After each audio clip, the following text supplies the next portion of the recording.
دوستوں السلام علیکم، میں ہوں عامر کاظم اور اپنے یوٹیوب چینل کاظم الحق میں آپ سب کو خوش آمدید کہتا ہوں۔ اور اس وقت میرے ساتھ موجود ہیں گلگت بلتستان کے مشہور شخصیت آغا فدا حسین صاحب، جن کا تعلق گلگت سے ہے۔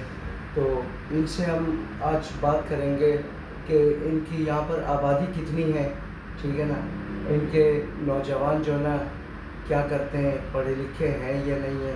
تو باقی اسٹیپ بائی اسٹیپ ہم ان سے سوال کرتے جائیں گے تاکہ ان کے اوپر ایک دم بوجھ نہ آ جائے۔ کیسے فدا صاحب؟ جی ٹھیک ہے نا، السلام علیکم، کیسے ہیں آپ؟ ٹھیک ٹھاک ہیں؟ الحمدللہ، آپ ٹھیک ہیں؟ شکر اللہ کا۔ فدا صاحب یہ بتائیں کہ آپ کی گلگت کمیونٹی یہاں پر جو برادری ہے اس مغل ہزارہ گوٹھ میں، کتنے گھر ہیں آپ لوگوں کے یہاں پہ اور کتنے سال سے آپ لوگ رہ رہے ہیں یہاں پہ؟ مغل ہزارہ گوٹھ میں ماشاءاللہ سے ہمارے تقریباً 250 گھر ہیں یہاں پہ، اور اس کے سامنے جو روڈ کے دوسری طرف جو ہے وہ بلاک 10 کہلاتا ہے، چشتی نگر کہلاتا ہے جی۔ تو اس میں تقریباً ہمارے جو ہے 250 اس طرف ہیں، تو ٹوٹل ملا کے 500 کی آبادی جو ہے یہاں پہ ہیں۔ اور یہاں رہائش 20 سال سے جو ہے لوگ یہاں رہائش رکھتے ہیں۔ اچھا، تو 20 سال سے آپ لوگوں کی یہاں پہ اور کون کون سی کمیونٹی یہاں پہ رہتی ہے، برادری؟ یہاں پہ بنگش برادری رہتی ہے، جی، اور سندھی برادری بھی رہتے ہیں، جی، اردو اسپیکنگ بھی تھوڑے سے جو ہے وہ بھی رہتے ہیں، صحیح۔ اور اس کے بعد جو ہے نا ہزارہ برادری اور گلگت بلتستان کی برادری جو ہے یہاں پہ رہتی ہے، اور سرائکی برادری بھی جو ہے وہ بھی بڑی تعداد میں جو ہے وہ بھی یہاں جو ہزارہ قوم کے ساتھ، کیونکہ ہزارہ بھی تھوڑا جنگجو قسم کے لوگ ہیں اور گلگت بلتستان والے بھی جنگجو، کبھی کلیش وغیرہ تو نہیں ہوا یہاں پر؟ شروع میں جو ہے ہزارہ برادری میں ماشاءاللہ جو ہے ہزارہ برادری کی تھوڑی کم آبادی تھی۔ جنرل موسیٰ صاحب نے جو ہے اس کو لکھ کے دیا ہے کہ ان کی برادری کے لیے جو نا مغل ہزارہ گوٹھ کے نام سے جو ہے وہ دیا ہے۔ فیصل رضا عابدی صاحب جب سینیٹر تھے پیپل پارٹی کے، تو اس وقت انہوں نے جو ہے اس کو لیز کروایا ہے، اور اس کے بعد افتتاح بھی انہوں نے مغل ہزارہ گوٹھ جو امام بارگاہ عباس علمدار ہے اس کو بھی انہوں نے جو ہے افتتاح کی ہے انہوں نے۔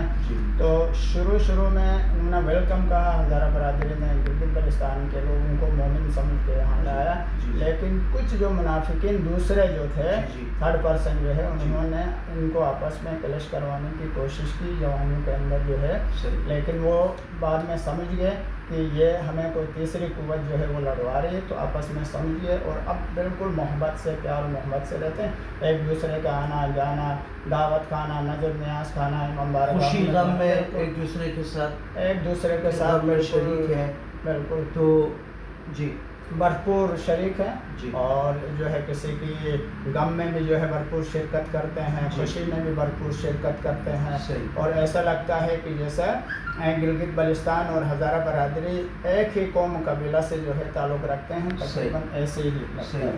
تو گلگت کے نوجوان یہ کس شعبے میں ہیں، کام کاج کیا کرتے ہیں، تعلیم کتنی، ان لوگوں کی کم سے کم تعلیم کی طرف رجحان ہے یا نہیں ہے، اور کیا ایکٹیویٹیز ہے یہاں پہ گلگت کے نوجوانوں؟ جی، گلگت کے لوگ جو ہے خاص طور پر یہاں پڑھنے کے ہی لیے آئے تھے، لیکن جو ہے رفتہ پڑھائی سے فارغ ہوئے تو ملازمت بھی کرنا پڑا، پھر جو ہے نا انہوں نے فیملی کو بھی یہاں کراچی جو ہے وہ لے کے آئے۔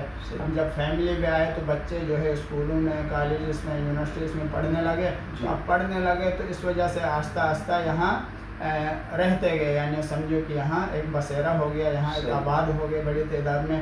اور اگر پورا کراچی کی میں اگر وہ کروں گا تو 2 لاکھ جو ہے گلگت بلتستان کے لوگ یہاں پہ، بلکہ ووٹر ہیں 2 لاکھ جو ہے ہمارے یہاں کراچی میں۔ جی 2 لاکھ کے قریب آپ لوگوں کے ووٹر ہیں؟ جی بالکل۔ تو اچھا، کام کیا کرتے ہیں یہ لوگ، کس شعبے سے؟ کام ہمارے شعبوں میں کرتے ہیں، کوئی کسٹم میں ہے، کوئی KPT میں ہے، کوئی جو نا ایئر فورس میں ہے، سرکاری ملازمت فوج میں ہے، کوئی رینجرز میں ہے، سرکاری ملازمت میں ہے، اسکول ٹیچر ہیں، کوئی یونیورسٹیز کے اندر بھی پڑھاتے ہیں، کالجز کے اندر بھی پڑھاتے ہیں، اسکولوں کے اندر بھی پڑھاتے ہیں، پرائیویٹ اسکولوں میں بھی پڑھاتے ہیں، اور اس کے علاوہ جو ہے بزنس بھی کرتے ہیں، کاروبار، کسی نے اسپتال کھولا ہوا ہے، کسی نے لیبارٹری کھولا ہوا ہے، کسی نے جو ہے نا ہوٹل وغیرہ کھولا ہے، کسی نے جو ہے اسٹیٹ ایجنسی وغیرہ کھولا ہے، تو ماشاءاللہ کسی نے پکوان سینٹر کھولا ہے، ماشاءاللہ سب جو ہے نا کاروبار میں ویل سیٹ ہے ماشاءاللہ سے۔ تو آپس میں رشتہ داریاں بھی کی ہیں آپ لوگوں نے ہزارہ قوم کے ساتھ؟ جی ہزارہ قوم کے ساتھ جو ہے، کیونکہ مذہب ایک ہے، فرقہ ایک ہے، تو اس وجہ سے میں پوچھ رہا ہوں آپ سے کہ رشتہ داری بھی کی ہے آپ لوگوں نے آپس میں یا نہیں؟ جی بالکل جو ہے ہزارہ برادری کے خود میں جانتا ہوں، ہزارہ برادری کی جو ہے لڑکیاں گلگت کے برادران کے ساتھ بہائی ہوئی ہیں، شادی کی ہوئی ہیں، اور اسی طریقے سے گلگت کی لڑکیاں بھی ہزارہ برادری کے ساتھ شادی ہوئی ہے، جی حتیٰ کہ پسند کی شادیاں بھی ہوئی ہے، اور اس طریقے سے جو ہے باقاعدہ میں خود جانتا ہوں، ان کی شادی میں نے شرکت بھی کیا ہے، اور اس میں کوئی ایسے مسئلہ نہیں، اگر لڑکا لڑکی پسند آ جائے اور اگر ان کا کردار اچھا ہو تو صرف مومن ہونا چاہے، اس میں کسی قسم کا وہ نہیں ہے کہ تعصب نہیں ہے کہ اگر یہ ہزارہ برادری کا ہے تو ہم نہیں دیں گے، گلگت کا ہے تو ہم نہیں دیں گے، یہ پہلے زمانے کی باتیں تھیں۔ اب جو ہے نا ماڈرن دور آیا ماشاءاللہ سے، آج کل یہ پرانی جو ہے نا ذہانت ختم ہو چکی ہے، اب دیکھتے ہیں کہ لڑکا اہل ہے، لڑکی اس قابل ہے، اس کے اندر سیرت ہے، خوبی ہے، تو شادیاں ہو جاتی ہیں۔ کیونکہ ہمارے کوئٹہ سے بھی کافی لوگ جو ہے نا گلگت بلتستان جا رہے ہیں شادی کے لیے، وہاں سے بیاہ کر لاتے ہیں لڑکی کو گلگت بلتستان سے۔ اس کی وجہ یہ کہ اخراجات آپ لوگوں کے یہاں بہت کم ہیں، ہمارے ہزارہ برادری میں جو ہے نا شادی 1 کروڑ کے اوپر کو ٹچ کرتی ہے، تو ایک آدمی جو ملازم ہوگا، چھوٹے طبقے کا ملازم ہوگا، وہ 1 کروڑ روپے کہاں سے کرے گا؟ تو یہی وجہ ہے کہ لوگ جو نا آج کل گلگت بلتستان کی طرف رخ کر رہے ہیں۔ تو آپ لوگوں کے شادی کا رسم و رواج کیا ہے؟ آپ لوگوں کے یہاں خرچہ کتنا آتا ہے شادیوں میں؟ جی اس حوالے سے جو ہے میں خود بھی کہتا ہوں کہ جیسا میں تھوڑا سوشل کے حوالے سے بھی، ویلفیئر کے حوالے سے بھی کرتا ہوں، تو میں کہتا ہوں آسان قربانی، اسی طریقے سے کہتا ہوں کہ آسان شادیاں ہونا چاہیے۔ شادی میں جو ہے اگر کوئی مہر زیادہ رکھتا ہے تو بدنیتی پر مبنی ہوتا ہے کہ کل طلاق ہو جائے تو وہ لیں گے، اور اخراجات زیادہ طلب کرتے ہیں تو یہ بالکل بدنیتی ہوتی ہے۔ تو لہٰذا میں خود بھی یہ کہتا ہوں کہ بھائی بالکل کم خرچے پہ شادی ہونا چاہے، اور مہر بھی بالکل کم رکھنا چاہے۔ چار معصومین کے حوالے سے کچھ ہزار روپے رکھے، 12 امام کے حوالے سے 12,000 رکھے، یا پنجتن پاک کے حوالے سے 5,000 رکھے، تو کم سے کم رکھیں گے تو ان کا دل کا میل دور ہو جاتا ہے۔ اور گلگت بلتستان میں ماشاءاللہ سے لڑکی کے اوپر کوئی خرچہ نہیں آتا ہے، لڑکے کے اوپر تھوڑا سا وہ ہوتا تھا کہ تھوڑا سا ڈیمانڈ کرتے تھے، ڈیمانڈ بھی کیا کرتے تھے، تھوڑا سا یہ آپ دے دیں، تھوڑا سا کپڑے ان کے اوپر ڈالتے تھے، تھوڑا سا جو ہے نا گندم چاول وغیرہ ڈالتے تھے۔ آج کل تو یہ بھی مطلب بالکل ختم ہو چکا ہے، تو بالکل آسان سے ابھی میں نے خود اپنی بہو لایا ہوں، تو صرف جو ہے نا میں نے آن لائن نکاح پڑھا ہے، نکاح پڑھ کے تھوڑا سا مٹھائی وٹھائی یہاں تقسیم کیا، اور اس کے بعد جو ہے نا ان کے اپنے بھائی نے، بہو کے بھائی نے یہاں کراچی لا کے چھوڑ دیا، میرا کوئی خرچہ نہیں ہو، بالکل سادگی سے تو یہ انجام پائے ماشاءاللہ سے۔ تو اگر کوئٹہ سے کوئی آئے رشتہ کرنے کے لیے، یہاں پہ ہزارہ برادری کے ہمارے لوگ جو ہے، کیونکہ لوگ گلگت بلتستان بہت دور ہے، ٹھیک ہے نا، میں کہتا ہوں اس کے نسبت کراچی بہت نزدیک ہے، تو یہاں پہ رشتہ کرنا کوئی مشکل تو نہیں ہوگا اس چیز پر جو ہے؟ جی نہیں، کوئی مشکل نہیں ہے، اگر مناسب رشتہ آ جائے تو جو ہے یہاں پہ پھر یہاں کے ریفرنس سے وہاں سے بھی کرا کے جو ہے نا لڑکی کو یہیں ان کے رشتہ دار رہتے ہیں، کافی فیملیز رہتی ہیں، فون کے ذریعے جو ہے یہیں بلا کے آن لائن بھی نکاح پڑھ سکتے ہیں، اور جو ہے انشاءاللہ تعالیٰ وہ ہم کر سکتے ہیں، کوئی ایسی مسئلہ نہیں، ارینج کر سکتے ہیں ہم صحیح۔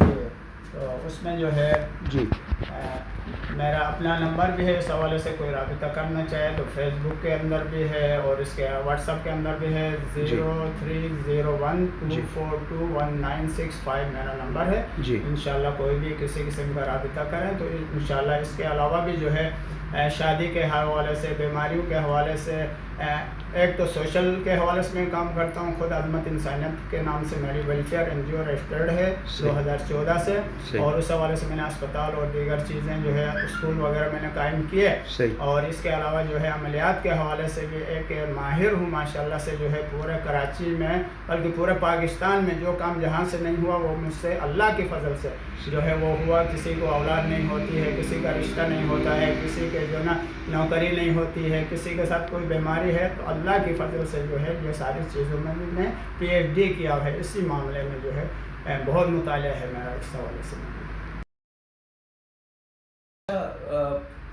فدا صاحب یہ بتائیں کہ آپ کے بیٹے کی شادی میں کتنے خرچہ آیا ہے، اخراجات، اور کیا رسم و رواج کیا آپ نے؟ میرے بیٹے کی شادی میں ماشاءاللہ سے میں خود بھی تو مولانا ہوں، لیکن میرا چھوٹا بھائی بھی مولانا تھا تو ان کو عزت دے کے ان سے نکاح پڑھوایا. ایک بھتیجا میرا مولانا ہے، ان سے بھی نکاح دونوں کو ملا کے پڑھوایا. تو انہوں نے جو لفافہ بھی منع کر دیا، سب کے سے منع کر دیا، اور جو ہے نا انہوں نے اٹھا کے میرے گھر میں چھوڑ کے چلے گئے. انہوں نے کہا کہ ہم کیسے مطلب اس طریقے سے لے سکتے، نہیں لے سکتے. تو میں نے بالکل قریبی بھتیجے بھتیجیاں بھانجے بھانجیاں خالہ بھائی وغیرہ بہنیں وغیرہ یہ ملا کے میں نے کہا جو بالکل کلوز سے ان کو دعوت دے کے میں نے لایا. تقریباً 100 سے اوپر لوگ ہو گئے تھے. تو ماشاء اللہ سے تقریباً جو ہے 25,000 روپے پاکستانی میں جو ہے نمٹ گئے بالکل ماشاء اللہ سے. 25,000 پاکستانی یا 25,000 ڈالر؟ 25,000 پاکستانی. وہ بھی میں نے گھر میں پکوایا. میرا خود جو سالہ تھا وہ پکوان کا ماسٹر ہے ایک طریقے سے. وہ کسی دکان میں نہیں لیکن گھر میں پکاتا. تو لوگوں نے کہا یہ پکانے والا کون تھا؟ میں نے کہا یہ میرا سالہ ہے. کہاں رہتا؟ بولا ملیر میں. کیونکہ اردو اسپیکنگ میں کچھ لوگ آئے. بولے بھائی یہ جب ملیر جائے تو اس کو بولنا ہاتھ سنبھال کے جائے. میں نے کہا کیوں؟ بولے کوئی اس کا ہاتھ کاٹ نہ دے کہ اتنا اچھا پکا ہے، ذائقہ والا ہے. جی تو جیسے ہمارے یہاں تو بہت زیادہ خرچہ ہوتا ہے. وہ رخصتی کے ٹائم الگ لفافے میں پیسے رکھ کے 2 لاکھ 3 لاکھ 5 لاکھ، ٹھیک ہے نا. خاص کر باہر ملکی اگر ہوتا ہے تو اس کو تو یہاں سے ذبح کرتے ہیں ہمارے یہاں، ٹھیک ہے. اور وہ کپڑوں کے نام پر کہ بھائی لڑکی والوں کو کپڑے چاہیے، مردانہ الگ اتنے جوڑے، زنانہ الگ، ٹھیک ہے. پھر وہ آج کل رواج یہ کہتے ہیں جی آپ ہمیں سوکھا خشکا کہتے ہیں اس کو، آپ ہمیں نقد پیسے دے دو ہم جانے ہمارا کام. تو آپ لوگوں کے ایسا کوئی رواج نہیں کہ گلگت میں کہ پیسے مانگنا، کہ لڑکی والے جو نا پیسے مانگتے ہیں کہ آپ ہمیں خشکا پیسے دے دو، 5 لاکھ دو 4 لاکھ دو. جیسے ہمارے ہزارہ قوم میں یہ رواج ہے آج کل کہ 4-5 لاکھ روپے لڑکی والے مانگتے ہیں لڑکے والوں سے کہ کپڑے لینا ہے ہم نے، اور یہ ہمارا کام ہے، ہم خود جو نا جو چاہے کرے آپ ہمیں نقد پیسہ دو. تو یہ چیزیں ایسا بالکل نہیں ہے. بلکہ بیچ میں کچھ لڑکیاں ایسی تھیں کہ زیادہ عمر کے ہو گئے تھے. تو کچھ بیچ میں جو ایجنٹ ٹائپ کے لوگ ہوتے ہیں انہوں نے رشتہ لے آیا. تو وہ لڑکے والوں سے جیسے پنجاب سے کوئی رشتہ لے آیا، کہیں سے بھی لے آیا، تو انہوں نے ان سے کھایا، وہ ایجنٹ نے کھایا. لیکن وہاں فیملی والوں نے بالکل شرافت کے ساتھ وہ رشتہ ان کو دیا. کوئی کسی قسم کی ڈیمانڈ انہوں نے. اچھا یہاں بھی ایجنٹ سسٹم ہے؟ کیونکہ ہمارے کوئٹہ میں بھی شجاع آباد میں کوئی ایک بندہ ہے جو ایجنٹی کر رہا ہے، کیونکہ وہ پہلے سے جا کر لڑکی لے کر آیا ہے کسی کے لیے نا. تو وہ 2 لاکھ روپے مانگتا ہے کہ بھائی مجھے آپ 2 لاکھ روپے دے دو، میں آپ لوگوں کو لے جاؤں گا وہاں پہ گلگت بلتستان، آپ کا رشتہ میں کراؤں گا. تو یہ کمیشن خوری، یہ مافیا ہر جگہ پر یہ مافیا ہے. اور بالکل جو ہے نا مافیا اپنے منہ مانگے ان سے پیسے لیتے ہیں، اور رشتہ بھی کوئی مناسب جگہ پہ نہیں کرواتے ہیں. جبکہ رشتہ کوئی ذاتی آپ کے دوستی سے، کوئی اچھے کسی عالم کے ذریعے یا کسی جو ہے نا تنظیمی جو مذہبی تنظیمی کے افراد ہیں ان سے مل کے کسی کا سیرت کردار گھریلو یہ سب چیزیں دیکھ کے رشتہ کریں گے تو وہ رشتہ پائیدار ہوتا ہے. کچھ ہونا چاہیے، انویسٹیگیشن ہونا چاہیے کہ لڑکے کا خاندان کیسا ہے، باپ کیا کرتے ہیں، لڑکی کا خاندان کیسا ہے، لڑکی کی والدہ کیسی ہے، اس کے بیک گراؤنڈ کیا ہے. یہ سب چیزیں جو نا یہ ہونا چاہیے، ٹھیک ہے نا. تو ہم لوگوں کیا تو یہ رواج ہے کہ ناچ گانا بڑے شوقین ہیں جی، ایسے چمک چمک کے ٹھمکے لگتے ہیں نا کہ واہ واہ. تو آپ لوگوں کی شادیوں میں کیا ہے ناچ گانے کا رواج ہے؟ ناچ گانا جو ہے تقریباً 40-50 سال پہلے جو ہے وہ تھا. وہ بھی کم تھا، یعنی مکمل نہیں تھا. سب کے چند لوگ کرتے تھے. اہل سنت کے تھوڑا سا ہوتا تھا، شیعوں کے اندر کچھ نہیں ہوتا تھا. تو اب باقاعدہ علماء نے شیعہ سنی سب نے متفقہ طور پر ناچ گانے پہ پابندی لگائی ہے سختی سے. جو بھی ناچ گانے کا محفل کرے گا اس کے اوپر ایک گائے جو ہے جرمانہ ہے، اس کے اوپر باقاعدہ اور سختی سے منع ہے. یہیں کراچی میں بھی جو ہے میرا گھر کرائے پہ تھا، تو ایک سرائکی فیملی رہتی تھی. انہوں نے کہا ہماری شادی ہے ناچ گانا کریں گے. تو میں نے کہا ہرگز آپ نہیں کر سکتے ناچ گانا میرے گھر کے اندر. بے شک آپ کرایہ دیتے ہیں لیکن ناچ گانا کے لیے میں نے گھر نہیں دیا. تو انہوں نے 10 دن کے لیے عارضی طور پر، یہ نیچے والا ایریا ہے مغل ہزارہ کے سامنے بلاک 10 کہلاتا، وہاں پہ عارضی 10 دن کا مکان لیا اور وہاں پہ جو بھی ناچ گانا کرنا تھا کر کے پھر اپنی شادی انہوں نے کی مکمل. یہ بہت اچھے رسم و رواج ہیں آپ لوگوں کے. میں آپ لوگوں کے رسم و رواج سے بہت متاثر ہوا کہ صحیح معنوں میں جو اہل تشیع جو ہمارے اماموں نے جس چیز پر عمل کیا تو آپ لوگ اس چیز پہ اسی راہ پر آپ لوگ ہیں، ٹھیک ہے نا. تو میں اپنے جو ہمارے ہزارہ برادری ہے ان سے بھی یہ ریکویسٹ کرتا ہوں کہ آپ لوگ بھی سادگی کو اپنائیں اور صحیح معنوں میں جو ہمارے اماموں کا راستہ تھا، ہماری بیویوں کا جو راستہ تھا، وہ راستہ آپ لوگ اختیار کریں.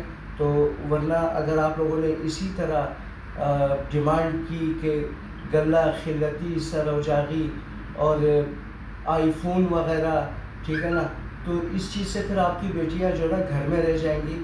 لوگ جو ہے نا گلگت بلتستان کو تو چھوڑیں، اب کراچی کا رخ کریں گے.